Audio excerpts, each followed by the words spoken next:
2022년 한인연합감리교회 사순절 특별 새벽 연합집회 3월 11일 말씀을 전할 하와이 아예야 한인연합감리교회 이성현 목사입니다. 오늘 우리에게 주시는 하나님의 말씀은 출애굽기 14장 6절로 14절에 있는 말씀입니다. 바로가 곧 그의 병거를 갖추고 그의 백성을 데리고 갈새 선발된 병거 600대와 애굽의 모든 병거를 동원하니 지휘관들이 다 거느렸더라. 여호와께서 애굽 왕 바로의 마음을 완악하게 하였으므로 그가 이스라엘 자손의 뒤를 따르니 이스라엘 자손이 담대히 나갔음이라. 애굽 사람들과 바로의 말들 병거들과 그 마병과 그 군대가 그들의 뒤를 따라 바알스본 맞은편 비하히롯 곁 해변 그들이 장막친 곳에 미치니라. 바로가 가까이 올 때에 이스라엘 자손이 눈을 들어 본즉 애굽 사람들이 자기들 뒤에 이른지라. 이스라엘 자손이 심히 두려워하여 여호와께 부르짖고 그들이 또 모세에게 이르되 애굽에 매장지가 없어서 당신이 우리를 이끌어내어 이 광야에서 죽게 하느냐? 어찌하여 당신이 우리를 애굽에서 이끌어내어 우리에게 이같이 하느냐? 우리가 애굽에서 당신에게 이런 말이 이것이 아니냐? 이르기를 우리를 내버려 두라. 우리가 애굽 사람을 섬길 것이라 하지 아니하더냐? 애굽 사람을 섬기는 것이 광야에서 죽는 것보다 낫겠노라. 모세가 백성에게 이르되 너희는 두려워하지 말고 가만히 있어서 여호와께서 오늘 너희를 위하여 행하시는 구원을 보라. 너희가 오늘 본 애굽 사람을 영원히 다시 보지 아니하리라. 여호와께서 너희를 위하여 싸우시리니 너희는 가만히 있을지니라. 아멘. 기도하겠습니다. 하나님 감사합니다. 사순절을 맞이해서 한인연합감리교회가 한 말씀으로 한 마음으로 하나님 앞에 서게 하시니 감사를 드립니다. 성령님, 우리에 오셔서 우리의 마음과 생각을 주장해 주시고 오늘 이 말씀 속에서 하나님의 음성을 듣는 우리 모두가 되게 하여 주시옵소서. 우리 주 예수 그리스도의 이름으로 간절히 기도하옵나이다. 아멘. 사람들은 흔히 위기라는 말을 위험이란 말과 기회란 말이 합쳐져서 된 단어라고 말합니다. 이 말은 삶의 위기가 어떤 사람에게는 큰 위험이 될 수도 있지만 어떤 사람에게는 오히려 기회가 될 수도 있다는 말입니다. 대체로 믿음이 없는 사람들은 삶의 위기를 당하면 원망과 불평부터 합니다. 왜 나에게 이런 문제가 생겼는가? 도대체 이 어려운 문제를 어떻게 해결하는 말인가? 그리고는 나는 도저히 할 수 없다고 좌절합니다.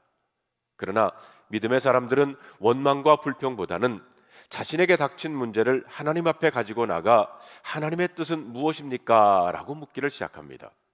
그렇게 하나님께 묻고 기도하다가 하나님의 뜻을 알게 되면 더 이상 그 문제로 인해 고민하거나 원망하지 않습니다. 왜냐하면 하나님의 뜻을 알았기 때문입니다. 믿음의 사람들에겐 문제가 해결되는 것도 중요하지만 그 일을 향한 하나님의 뜻과 계획이 더 중요합니다. 문제가 좀 늦게 해결되더라도 상관이 없습니다. 아니, 해결되지 않고 그대로 있어도 괜찮습니다. 아무리 삶이 어려워도 하나님의 뜻과 계획이 있다면 결국에는 하나님이 가장 좋게 만들어 줄 것을 믿기 때문입니다. 그러므로 무슨 일을 만나든지 믿음으로 반응하는 것은 너무 중요하다고 할 수 있습니다.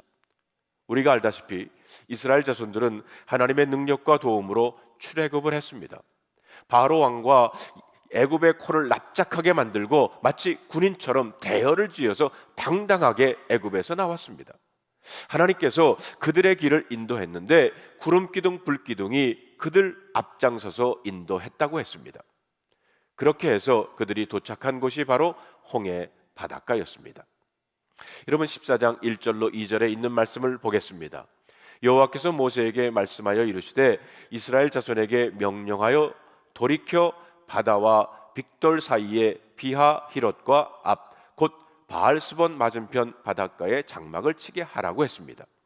여기에 보면 돌이켜라는 단어가 나옵니다. 이 말은 이스라엘 자손들이 애굽에서 나와서 처음에는 해변길로 가게 되었는데 하나님께서 그들의 길을 돌이켜서 해변길이 아니라 홍해 광야길로 방향을 바꾸게 했다는 의미입니다. 그런데 문제는 하나님이 이스라엘 자손들의 가던 길을 일부러 바꾸어서 오게 한 것이 홍해가 앞을 가르고 막고 있는 곳이었습니다.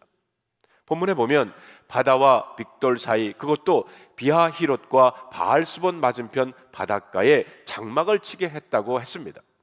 여기에서 나오는 빅돌이라고 하는 지역은 애굽 동쪽 끝 국경선 마지막 부근이라고 할 수가 있습니다.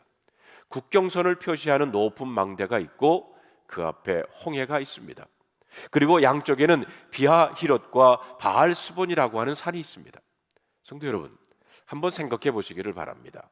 양쪽에는 산이 있고 앞에는 바다, 그리고 뒤에는 그들이 빠져나온 애굽이 있습니다. 하나님은 참 묘하게도 그것으로 이스라엘 자손을 인도하신 것입니다. 누가 보더라도 하나님이 이스라엘 자손들을 이곳으로 인도하신 것은 이해할 수가 없는 상황입니다. 만약 이럴 때 뒤에서 애굽의 군인들이 쫓아온다면 영락없이 죽어야 하는 그런 상황이었습니다. 아니나 다를까 바로 왕이 볼 때에도 홍해길로 가는 이스라엘 자손들이 이해되지 않았습니다. 이스라엘 자손들이 잘못 가도 한참 잘못 간 것입니다. 스스로 무덤을 판 꼴이 되고 말았습니다. 그래서 바로는 이렇게 말합니다. 그들이 그 땅에서 멀리 떠나 광야에 갇힌 바 되었다. 아마 바로 왕과 애굽 사람들은 이스라엘 자손들이 선택한 길에 대해서 비웃었을 것입니다. 저렇게 어리석은 길을 선택하다니 스스로 제 무덤을 파는구나.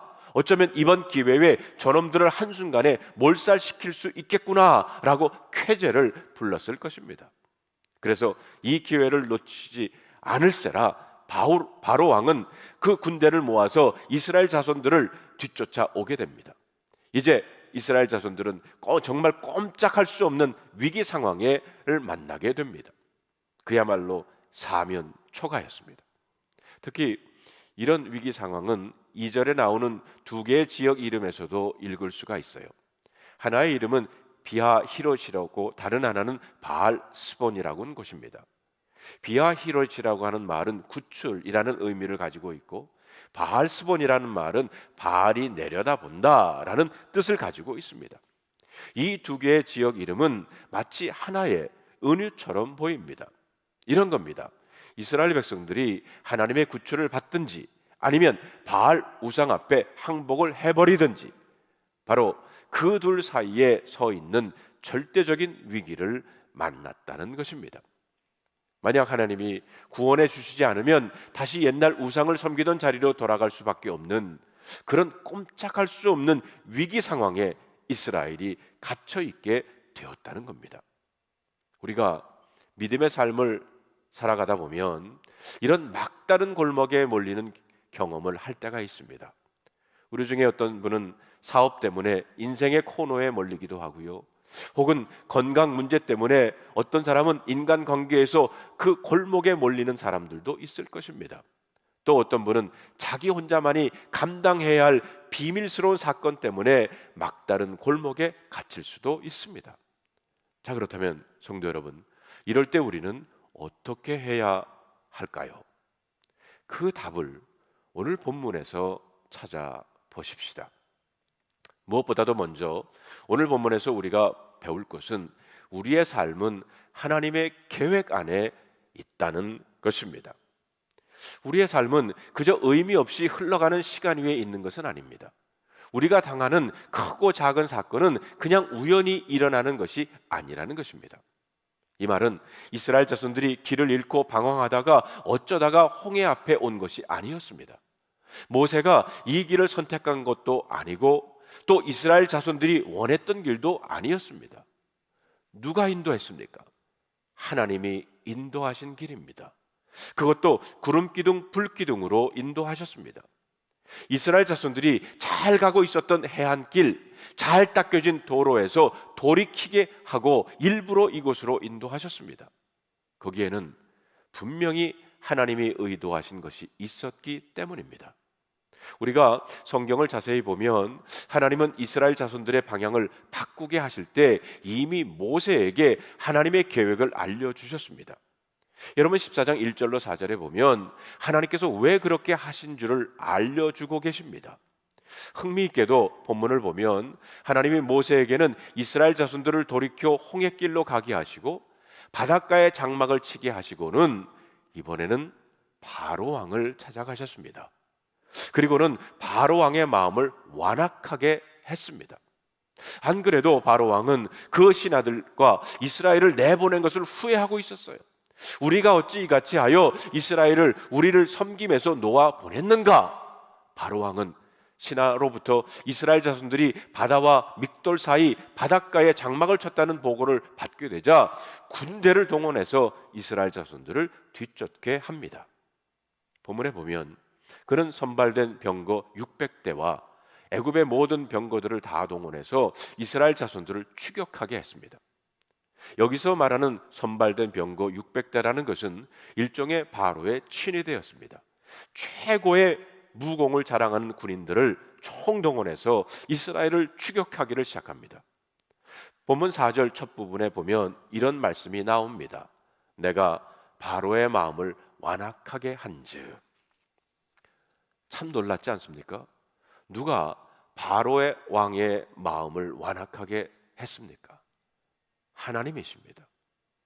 바로 왕이 애굽의 병거들과 군대를 동원하여 이스라엘 자손들을 쫓게 된 것은 사실은 하나님이 하셨습니다.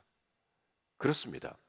이런 일이 그냥 우연히 일어난 것이 아니었습니다. 자, 누가 이스라엘 자손들을 돌이켜서 홍해 앞에 장막을 치게 했습니까? 그리고 누가 바로의 마음을 완악하게 해서 이스라엘 자손을 뒤쫓게 했습니까? 다 하나님이 하셨습니다. 그러므로 성경이 말하려고 하는 것은 분명합니다. 홍해 사건은 하나님이 의도하신 것이라는 겁니다. 하나님이 꾸미신 일입니다. 줄거리를 쓰고 연출하신 분이 우리 하나님이십니다. 그렇다면 여러분, 왜 하나님이 그런 일을 계획하셨을까요? 4절에서는 그 이유를 이렇게 밝히고 있습니다.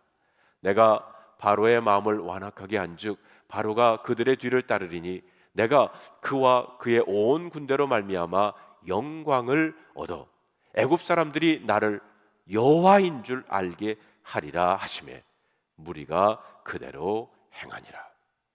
그렇습니다. 하나님은 이스라엘 자손들과 애굽 사람들에게 이스라엘을 구원하신 하나님이 바로 여호와이신 줄을 알게 하기 위해서 그들이 상상하지도 못한 놀라운 일을 계획하신 것입니다. 이스라엘 백성들을 사면초가와 같은 최악의 상황에 몰아놓고는 홍해가 갈라지는 하나님 크기의 일을 경험하게 했습니다. 최악의 상황에서 최선을 맛보게 하심으로 하나님이 어떤 분이신지를 알게 하셨다는 것입니다. 그러므로 여러분, 우리는 하나님이 다스리는 세상에 살고 있다는 것을 알아야 합니다. 우리가 이 땅에서 여러 가지 일을 당할 수 있지만 하나님과 함께 가는 우리 그리스도인들은 어떤 일을 당해도 결코 낙심할 필요가 없다는 것을 알아야 합니다. 때때로 우리는 하나님의 인도하심에 대해 의아해 할 때가 있습니다. 하나님의 인도하심은 우리의 생각을 뛰어넘을 때가 많기 때문입니다. 그래서 그 결과를 보기 전에는 과연 하나님의 뜻이 무엇인지 알기조차 어려울 때가 있습니다. 요셉의 경우를 봅시다. 요셉이 애굽의 종으로 팔려가던 그 순간에 보디발 장군의 집에서 노예로 생활하던 그때에, 그리고 누명을 쓰고 감옥에 갇히게 됐던 그때에 누가 이것이 하나님의 섭리라고 깨달을 수 있었겠습니까? 그러나 분명한 것은 하나님께서는 요셉이 삶의 위기를 당하는 순간에도 그와 함께 했고 그 삶의 길에 이를 인도하셨다는 것입니다. 그렇습니다. 2022년 앞으로도 우리는 여러 가지 일을 만나게 될 것입니다. 하나님께서는 우리 인생에 형통할 날도 어렵고 곤고한 날도 주십니다. 그러나 분명한 것은 하나님께서 저와 여러분들의 삶에 놀라운 계획을 가지고 저와 여러분들을 인도하실 것을 믿으시기를 바랍니다. 그래서 사도 바울은 우리가 알거니와 하나님을 사랑하는 자 곧 그 뜻대로 부르심을 입은 사람들에게는 모든 것이 합력하여 선을 이루느니라 했습니다. 두 번째로 우리는 본문에서 배워야 할 것은 삶의 위기에서 우리에게 절대적으로 필요한 것은 하나님을 신뢰하는 믿음이라는 것입니다. 본문에 보면 앞에는 홍해요, 뒤에는 애굽의 군대가 쫓아오는 위기를 당하자 이스라엘 백성들은 너무 두려워서 소리를 지르기 시작합니다. 10절을 보십시다. 바로가 가까이 올 때에 이스라엘 자손이 눈을 들어 본즉 애굽 사람들이 자기 뒤에 이른지라 이스라엘 자손이 심히 두려워하여 여호와께 부르짖고라고 했어요. 여기에 보면 이스라엘 자손들은 애굽의 군대를 보자 너무 두려워서 하나님께 부르짖었다고 그랬습니다. 그리고 11절 12절에 보면 그들은 모세를 향해 이렇게 말합니다. 애굽에 매장지가 없어서 당신이 우리를 이끌어내어 이 광야에서 죽게 하느냐? 우리가 애굽에서 당신에게 한 말이 뭐라고 했느냐? 우리를 내버려둬라. 우리는 그저 애굽 사람을 섬길 것이라 하지 않았느냐? 애굽 사람을 섬기는 것이 광야에서 죽는 것보다 낫겠노라. 보십시오. 믿음이 없는 사람들은 문제가 생기면 먼저 피난할 대상을 찾습니다. 그래서 이스라엘 백성들은 하나님을 향해 부르짖고 또 지도자인 모세를 비난하기 시작했습니다. 그리고 극단적으로 애굽 사람을 섬기는 것이 광야에서 죽는 것보다 낫겠노라. 차라리 애굽에서 구원받지 않았으면 좋을 뻔했다고 말합니다. 우리들도 이와 비슷한 생각해 보지 않습니까? 차라리 예수 믿지 말걸, 교회 나오지 말걸, 영성훈련 가지 말걸, 이 사역 맡지 말걸, 목사 되지 말걸, 괜히 이런 고생을 하나? 그런데 흥미있는 것은 이스라엘 자손들이 애굽에서 나올 때는 이런 모습이 아니었다는 겁니다. 오히려 그들은 담대히 애굽에서 나왔습니다. 8절을 보면 마치 군대처럼 대열을 지어 나왔고 아무것도 두려워할 것이 없는 용사들처럼 나왔습니다. 그러나 막상 현실의 문제 앞에 서자 앞에는 홍해요, 뒤에는 애굽의 군대가 쫓아오는 급박한 상황이 되자 그들의 마음이 흔들리기를 시작한 것입니다. 왜 이스라엘 자손들이 두려움과 원망에 빠지게 되었을까요? 한마디로 그들에게는 믿음이 없었기 때문입니다. 그렇다면 여러분, 우리가 어떤 것을 보고 믿음이 없다, 믿음이 부족하다라고 말합니까? 그것은 이스라엘 자손들이 어떻게 했는지를 보면 알 수가 있습니다.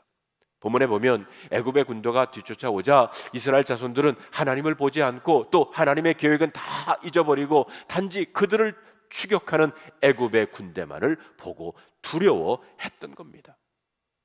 이것이 믿음이 없는 모습입니다. 분명히 하나님은 모세를 통해 이스라엘 자손들에게 하나님의 계획을 미리 알려주셨습니다. 그런데도 이스라엘 자손들은 어려운 삶의 현실에 부딪히게 되자 그만 그들에겐 문제만 더 크게 보이게 된 것입니다. 하나님도 하나님의 계획도 안 보이고 하나님의 능력도 생각도 나지를 않았다는 겁니다. 이러다가 망하는 것이 아닌가라는 두려움만 그들의 가슴에 몰려왔습니다. 물론 삶의 어려운 문제들을 안 볼 수야 없겠지만 그러나 우리의 시선은 그곳에 계속 머물러 있어서는 안 될 것입니다.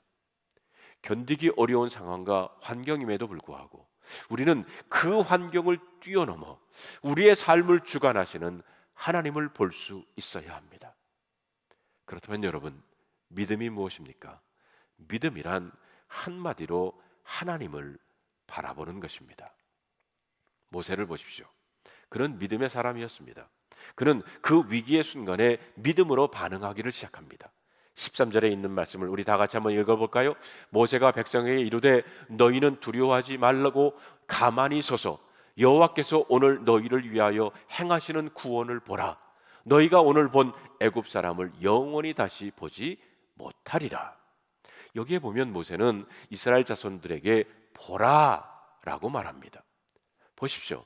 그는 이스라엘 자손들에게 앞에 홍해가 가로막고 있는 것을 보라고 하지 않고요, 또 뒤에 쫓아오는 애굽의 군대를 보라고 하지 않습니다. 그러면 무엇을 보라고 합니까? 여호와께서 오늘 너희를 위하여 행하시는 구원을, 구원을 보라고 말했습니다. 그렇습니다.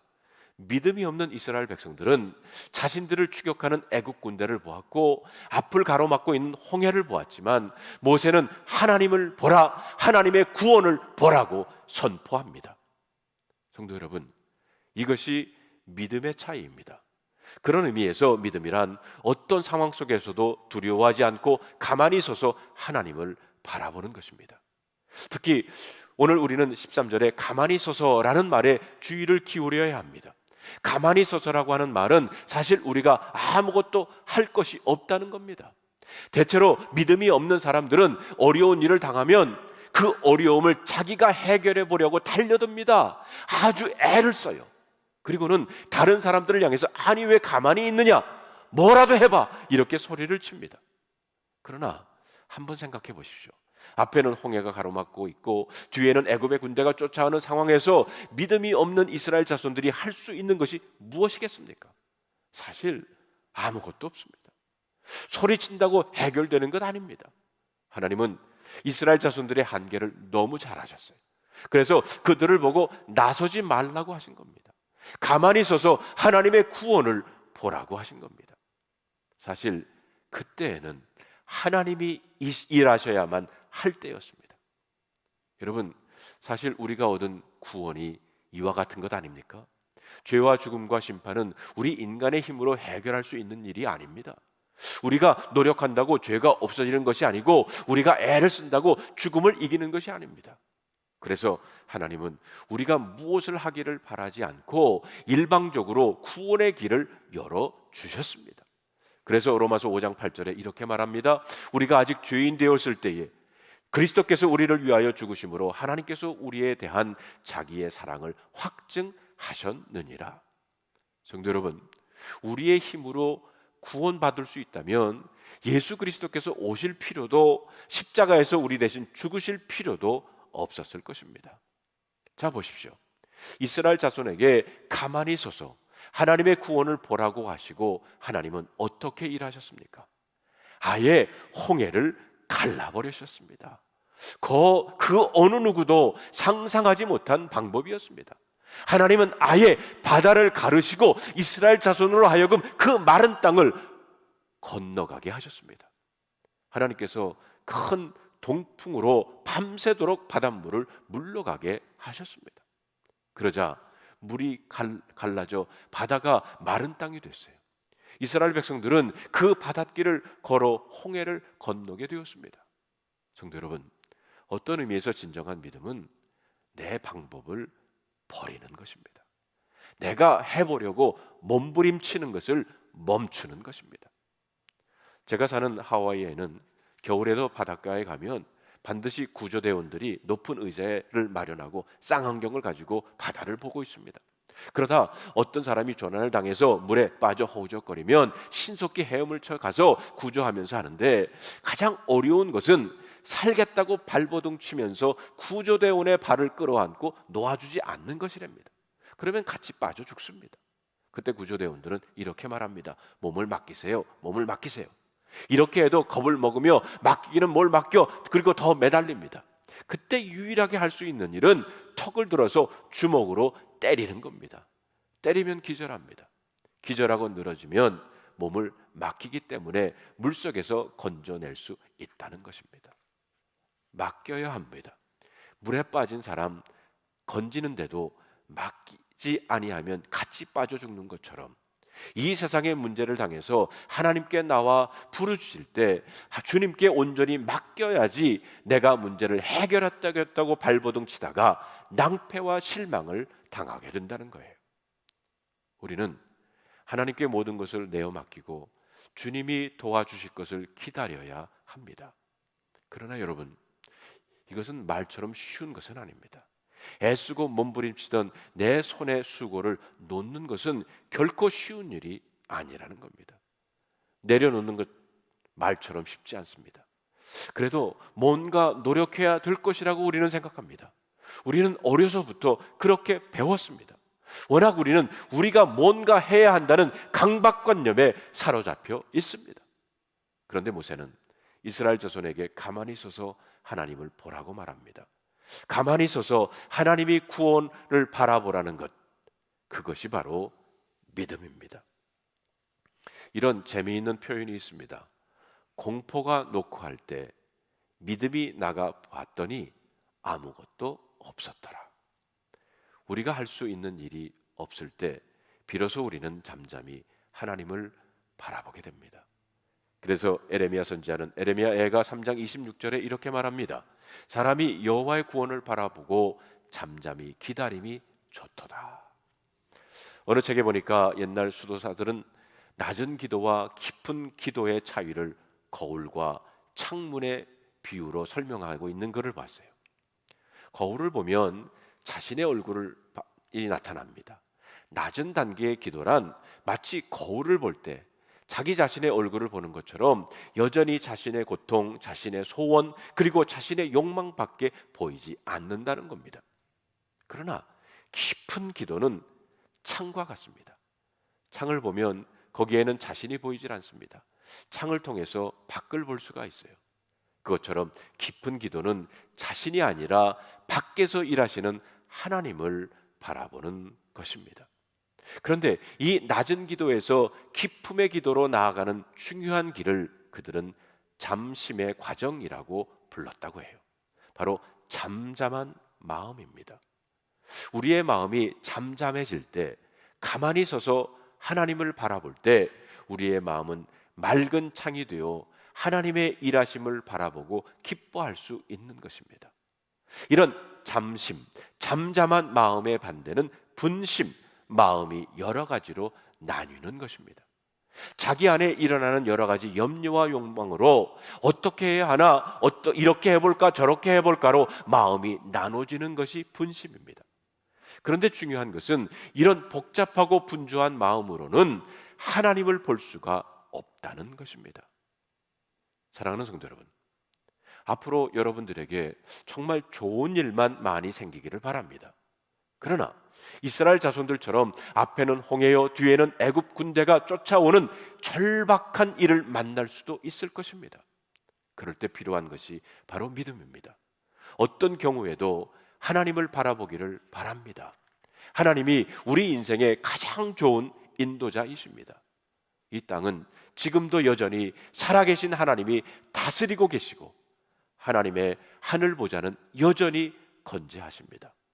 하나님은 우리가 상상하지 못했던 방법으로, 아예 홍해를 가르시는 방법으로, 그렇습니다, 아예 십자가의 능력으로 여러분과 저를 붙잡아 주실 것입니다. 오늘 이 말씀을 여러분 마음속에 간직하시고 다음 세 가지 질문에 여러분 스스로 한번 답해 보시기를 바랍니다.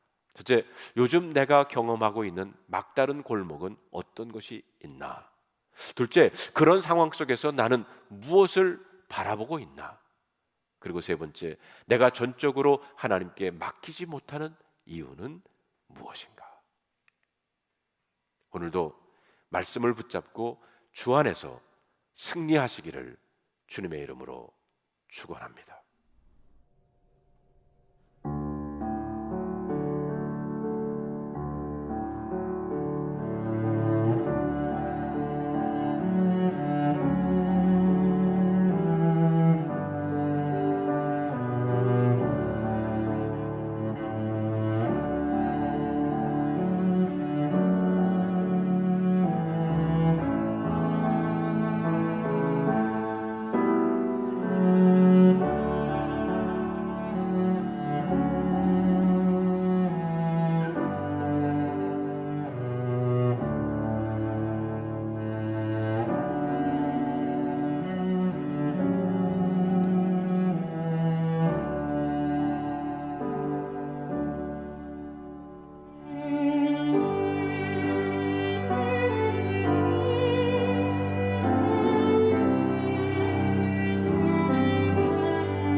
하늘에 계신 우리 아버지여, 이름이 거룩히 여김을 받으시오며 나라의 임하옵시며 뜻이 하늘에서 이룬 것 같이 땅에서도 이루어지이다. 오늘날 우리에게 일용할 양식을 주옵시고 우리가 우리에게 죄진 자를 사하여 준 것 같이 우리 죄를 사하여 주옵시고 우리를 시험에 들게 하지 마옵시고 다만 악에서 구하옵소서. 대개 나라와 권세와 영광이 아버지께 영원히 있사옵나이다. 아멘.